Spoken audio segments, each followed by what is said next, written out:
Podcast de l'article de Ahmed Nagy publié sur l'odj.ma. L'auteur a intitulé son article « Le plein d'essence ou les enfants et les soins ?» Il commence son article ainsi. Bientôt tu vas encaisser l'aide directe aux familles, mon cher Rachid. Il suffit de t'inscrire au registre national de la population et au registre social unifié. J'imagine que tu dois en être content. Rachid, le serveur le plus bavard que la terre ait jamais porté, n'a pas du tout le sourire, aujourd'hui, et c'est à peine s'il me marmonne, une tasse de café bien corsée, comme d'habitude. Cette totale indifférence de la part de ce moulin à parole, dès qu'il s'agit de sujets sociopolitiques, est plutôt suspecte. Soit il est malade, soit il y a anguille sous roche. Une enquête approfondie s'impose. En fait, Rachid a fini par redémarrer tout seul, juste après m'avoir servi ma tasse de café. Toi qui me parles d'aide directe aux familles, tu as entendu la dernière déclaration du porte-parole du gouvernement ? Désolé. Sa tête me rappelle trop le Covid. Je préfère lire une synthèse de ses propos par l'agence de presse. Imagine que ce ministre a donné le choix aux Marocains entre le plafonnement des prix des carburants et le financement des systèmes de l'éducation et de la santé. 100 milliards de dirhams, il a dit.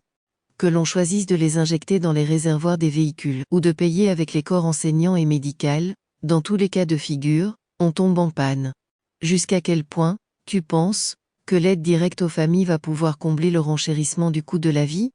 Tu as une femme au foyer et 3 enfants, et, avec toutes les cigarettes que tu fumes, ton état de santé est sûrement loin d'être excellent. Il est évident que tu vas opter pour que les 100 milliards de dirhams aillent au financement de l'éducation et des soins de santé plutôt qu'à la compensation des prix des carburants.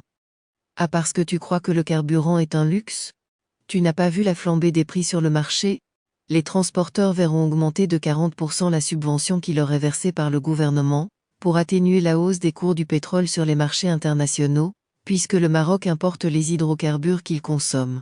Ce que tu me dis là, je veux le voir au marché, quand je sors faire les courses.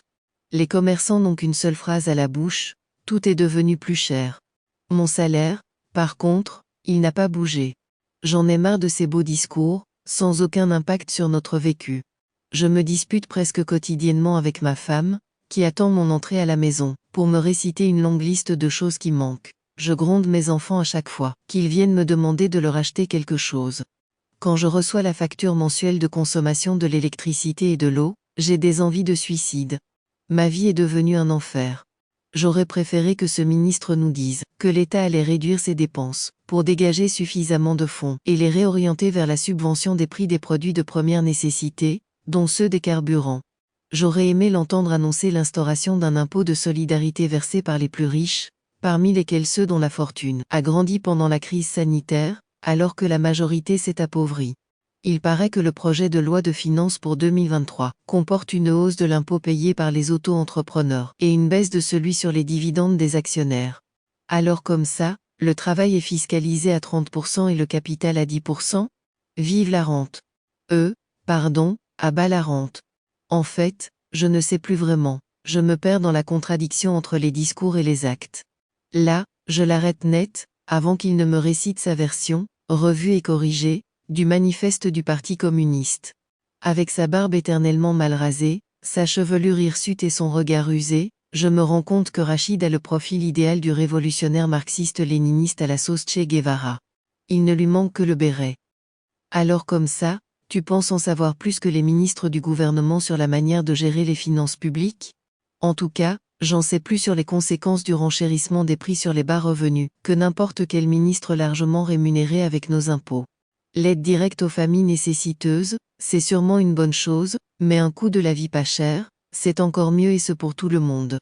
Crois-moi, la plupart des clients du café sont des petits employés, de simples fonctionnaires, des commerçants et des artisans. Des gens que je connais bien, qui bouclaient déjà assez difficilement les fins de mois, mais qui ne se plaignaient pas trop. Maintenant, je les vois toujours silencieux, la tête enfuie dans leur téléphone portable, comme pour s'y soustraire de leurs problèmes. Certains sont tellement endettés qu'ils ne savent même plus comment s'en tirer. D'autres divorcent parce qu'ils ne peuvent plus assumer leurs responsabilités. Franchement, l'ambiance devient de plus en plus lugubre.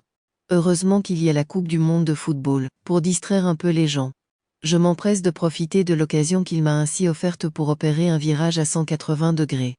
Penses-tu que notre équipe nationale de football a des chances d'aller loin dans cette compétition ? Je pense que le président de la Fédération de football, qui est également le ministre du budget, doit veiller à l'équilibre de ses comptes. Puisque ça revient trop cher de mettre du carburant dans le moteur des joueurs, il faut bien les instruire de ce qu'il coûte aux contribuables et les immuniser contre l'égoïsme et l'arrogance, car bien des espoirs, ne serait-ce que d'éphémères instants de bonheur, sont placés en eux. C'est une aide directe au moral du peuple.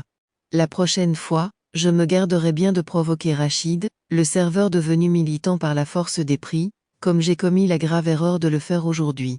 Ce semi-alphabétisé a le hic de démolir, avec des arguments très terre-à-terre, des discours politiques des mieux ciselés par des spin-doctors de relations publiques. L'auteur conclut ainsi. J'avale la tasse de café, en quelques gorgées. Sans sucre. Ce n'est pas le moment de voir mon taux de diabète monter avec les prix. Le porte-parole du gouvernement a dit qu'il n'y avait pas de plafond. Rédigé par Ahmed Nagy, élu par l'intelligence artificielle de l'ODJ Media. N'oubliez pas de télécharger notre application l'ODJ mobile sur Android et iOS, et de vous abonner à notre chaîne YouTube l'ODJ TV, si vous souhaitez être au courant des dernières actualités, podcasts et émissions télévisées.